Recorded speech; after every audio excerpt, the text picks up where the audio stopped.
Government کا کون سا ٹیئر ہے جو ہمیں یہ سب چیزیں، جس نے ہمیں یہ ساری سہولتیں دینی ہیں، جس نے ہمیں اسکول دینا ہے، جس نے ہر بچے کے لیے نیوٹریشن کا بندوبست کرنا ہے، وہ آپ کی صوبائی حکومت ہے، وہ آپ کے صوبے کی حکومت ہے۔ اور ایسا صوبہ جس میں 13 کروڑ لوگ ہوں، ایسا صوبہ جس میں 6 کروڑ کی آبادی ہو، وہ ان مسائل پہ قابو نہیں پا سکتا، نہیں پا سکا ابھی تک۔ ہسٹری ہمارے سامنے ہے، یہ نہیں ہو سکا۔ ان سب کو دیکھ کے ہم اس نتیجے پہ پہنچے، جیسے چوئی صاحب نے فرمایا، ہم بہت سے لوگ مل کے بیٹھے، ہم نے بات کی اور ہم اس نتیجے پہ پہنچے کہ اس میں پہلا قدم جو ہمیں اٹھانا چاہیے وہ یہ ہے کہ ہمارے ایڈمنسٹریٹو یونٹس مینیجیبل ہونے چاہیے، ایسے ہونے چاہیے کہ جو ان مسائل کو حل کر سکیں۔ آج جب ہم بات کرتے ہیں تو یہ مسائل کی بات تو ہوتی ہے، لیکن روٹ کاز کی بات نہیں ہوتی۔ ہم ایک پارٹی کو برا کہیں گے، دوسری پارٹی کو برا کہیں گے، سب پارٹیوں کو برا کہیں گے، پالیٹکس کو برا کہیں گے، پولیٹیشنز کو برا کہیں گے، لیکن ہم یہ نہیں دیکھتے کہ یہ چیزیں ہیومنلی پاسبل نہیں ہیں۔ دنیا میں اتنے بڑے بڑے ایڈمنسٹریٹو یونٹس نہیں ہیں، کوئی ملک بھی اتنے بڑے ایڈمنسٹریٹو یونٹس کے ساتھ آگے نہیں بڑھ سکا۔ سب نے، ہر فیڈریشن نے، ہر ملک نے اپنی سب اینٹیز بنائی ہیں اور وہ آگے بھی بڑھے ہیں۔ ہم ان کو اگر لے کے بیٹھے رہیں گے تو پھر ہمارے لیے آگے بڑھنا مشکل ہو جائے گا۔ اگر انڈیا کی مثال آپ کے سامنے میں رکھوں، ایک میں 24-25 میں تلنگانہ، آندھرا پردیش ان کی ایک اسٹیٹ ہے جس کو انہوں نے 2 اسٹیٹس میں تقسیم کر دیا تھا 2 سال پہلے، اور آندھرا پردیش سے ایک اور اسٹیٹ نکلی جو تلنگانہ تھی، اور جی ڈی پی جو ان کی اسٹیٹس کا ہے۔ اور یہاں میں آپ کے سامنے ایک اور بات، ہم پاکستان کا جی ڈی پی کیلکولیٹ کرتے ہیں، جب ہم ریسرچ کر رہے تھے اس کے اوپر کہ انڈین جو اسٹیٹس ہیں ان کا جی ڈی پی کیلکولیٹ ہوتا ہے، وہ کمپیئر ہوتا ہے، اس میں کمپٹیشن ہوتا ہے، جواب دینا پڑتا ہے حکومتوں کو، تو ہم نے اپنے صوبوں کا جی ڈی پی دیکھنے کی کوشش کی، تو ہمیں پتہ چلا کہ یہاں صوبے کے لیول پہ کوئی جی ڈی پی کیلکولیٹ نہیں ہوتا۔ ہم ایسا کام ہی نہیں کرتے جس میں ہمیں یہ پتہ چلے کہ ہم پیچھے رہ جائیں گے کسی سے۔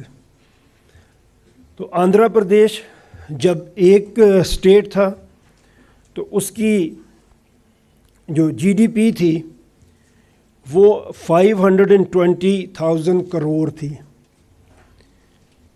جو بڑھ کے 1.641 کروڑ پہ چلی گئی، تقریباً ڈبل سے بھی زیادہ آفٹر دس پارٹیشن۔ تلنگانہ جو علاقے تھے ان کی جو جی ڈی پی انہوں نے کیلکولیٹ کی تھی وہ 505,000 کروڑ تھی، وہ بھی بڑھ کے 1.65,000 کروڑ پہ چلی گئی۔ جو G D P growth in کی تھی اس کے بعد وہ ڈبل سے زیادہ پہ ان کی پہنچ گئی۔ تو یہ چیزیں ہیں جو ان ملکوں نے، جنہوں نے یہ کام کیا جس کی ہم بات کر رہے ہیں، تو ان کو اس کا کیا فائدہ ہوا جس میں انہوں نے۔ اب ہم کہنا کیا چاہ رہے ہیں، ہم یہ پروپوز کر رہے ہیں کہ آپ پاکستان کو ڈویژن کے لیول پہ پروونس دے دیں، ہر ڈویژن کو، جیسے کراچی آپ کا ایک ڈویژن ہے، ایک پروونس بن سکتا ہے ہر پاکستان کا ڈویژن، اور جب ہم اس کو ہر ڈویژن کو پروونس بناتے ہیں تو یہ مینیجیبل ہو جاتا ہے، یہ پھر آپ اس کو اچھے طریقے سے گورن کر سکتے ہیں۔ جیسے پنجاب ہے، پنجاب کے 10 ڈویژنس ہیں، اگر اس کو 10 ڈویژن میں آپ اس کے پروونسز بنائیں تو سب سے بڑا پروونس لاہور بنتا ہے، جس کے 22 ملین جس کی پاپولیشن پھر رہ جاتی ہے، اور سب سے چھوٹا گجرات ہے جس کی 6 ملین پاپولیشن ہوگی اگر صوبے بنے. اسی طرح سندھ میں اگر آپ کراچی آئی ایم سوری اس کی جہاں بھی بات ہوتی ہے تو پاپولیشن پہ ڈسپیوٹ آتا ہے، بٹ ہم اسی پاپولیشن کی بات کر سکتے ہیں جو آفیشیل پاپولیشن ہے. کراچی اگر پروونس بنتا ہے تو اس کی population 20 million 20.382 million population Karachi کی ہے، جو ہمارے خیال میں ایک بڑی مینیجیبل ہوگی. اور پورے سندھ میں آپ کے 7 پروونس بنیں گے اگر آپ 7 ڈویژنز جو اس وقت ہیں اس کو بناتے ہیں. جو سب سے چھوٹا ہے وہ بھمبور ہوگا، میرپور خاص ہے 6 نمبر پہ، سکھر، شہید بے نظیر آباد، لاڑکانہ اور حیدرآباد کراچی. یہ آپ کے 7 پروونسز بنتے ہیں. جو سب سے چھوٹا ہے بھمبور، اس کی پاپولیشن بھی 3.8 ملین ہوگی. اسی طرح اگر آپ دیکھیں گے کے پی میں بھی 7 پروونس بن سکتے ہیں، دے 7 ڈویژنز. اور یہ تقریباً ہر صوبے میں جہاں ہم نے وزٹ بھی کیا، لوگوں سے ملے، پڑھا، ہر صوبے میں نئے صوبوں کی ڈیمانڈ موجود ہے. اور اگر آپ پولیٹیکل پارٹیز کے مینیفیسٹوز دیکھیں، عمل کو ابھی چھوڑ دیتے ہیں، اگر مینیفیسٹوز آپ ان کے دیکھیں تو سب سے پہلے 1988 میں بے نظیر بھٹو نے پیپلز پارٹی کا مینیفیسٹو پیش کیا، اور اس میں انہوں نے بات کی کہ ہم ڈسٹرکٹ گورنر مقرر کریں گے، مطلب ڈسٹرکٹ کو ہم امپاور کریں گے. تو ہم تو ڈویژن کی بات کر رہے ہیں، ایک ڈویژن میں ایوریج 4 سے 5 ڈسٹرکٹس ہیں. تو انہوں نے اپنے مینیفیسٹو میں ڈسٹرکٹ کو امپاور کرنے کی بات کی.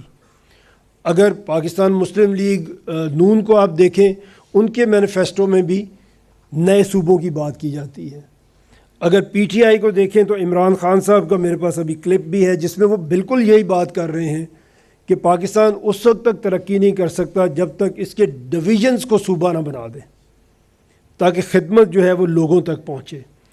اسی طرح بلوچستان میں اگر ہم صوبے بنائیں گے تو وہاں بھی 8 ڈویژنز ہیں، 8 صوبے بنیں گے جن کی آبادی کم ہوگی لیکن ایریا اتنا ہوگا کہ جس کو ایک گورنمنٹ مینیج کر سکے گی. آج وہاں پہ گورنمنٹ کسی ایریے کو مینیج نہیں کر پا رہی، اپنے اتنے بڑے ایریے کو. پھر بات کی جاتی ہے کہ اگر اتنے زیادہ صوبے آپ بنائیں گے تو ان کا خرچ بہت بڑھ جائے گا، یہ اتنے زیادہ ایکسپینسو ہو جائیں گے کہ پھر شاید ڈیولپمنٹ کے لیے پیسے ہی نہیں بچیں گے، سارے پیسے آپ کے ایڈمنسٹریشن میں ہی خرچ ہو جائیں گے. ابھی اگر آج ہم دیکھیں ایک صوبے میں، سندھ میں بھی اسی طرح سے ہے، پنجاب میں بھی، دے ہیو اباؤٹ 40 ڈپارٹمنٹس. جب ہم نے دیکھا کہ ان کے بیسک ڈپارٹمنٹس کتنے ہیں جو ہونے چاہیے، 16 سے زیادہ 16 ڈپارٹمنٹ آپ نکال سکتے ہیں جو صوبے میں کام کریں. اس کے علاوہ جتنے ہیں وہ ان 16 ڈپارٹمنٹس کو آپ نے توڑ کے اور پولیٹیکل ویکنسیز نکالنے کے لیے آپ نے ان کو توڑا ہوا ہے. تو یہ آپ کی منسٹرز کی تعداد اور آپ کی ڈویژنز کی تعداد اور آپ کی بیوروکریسی کی تعداد کم ہو جاتی ہے. اسی طرح جو آفیسرز کے گریڈز ہیں آپ کے وہ بھی کافی نیچے آ جاتے ہیں. جیسے ابھی پنجاب میں، سندھ میں گریڈ 21 22 کے چیف سیکرٹریز ہیں، گلگت بلتستان میں 19 گریڈ کا چیف سیکرٹری ہے. تو جب آبادی آپ کی کم ہوتی ہے اسی طرح سے آپ کی ایڈمنسٹریشن کی کاسٹ نیچے آ جاتی ہے.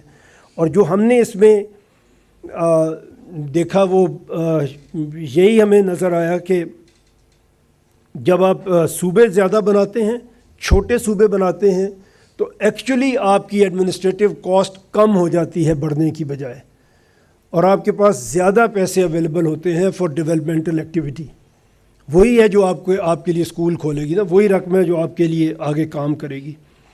ابھی میں نے آپ کے سامنے بات کی کہ ہم قصوروار تو ٹھہراتے ہیں اپنے ڈپارٹمنٹس کو، اپنے لوگوں کو، اپنے پولیٹیشنز کو، لیکن یہ ہم نہیں دیکھتے کہ جو کام ان کے ذمے میں لگایا گیا ہے، جتنا بوجھ وہ اٹھا سکتے ہیں ہم نے ان پہ اتنا بوجھ ڈالا ہے یا اس سے زیادہ بوجھ ان کے اوپر ہم نے ڈال دیا ہے. تو اس میں اگر میں جوڈیشری کی سب سے زیادہ تنقید ہم جوڈیشری پہ کرتے ہیں، اور یہ بات بھی ٹھیک ہے، اگر آپ کی جوڈیشری ٹھیک کام کرنا شروع کر دے باقی ساری چیزیں آپ کی اس کی لائن میں سیدھی ہو سکتی ہیں.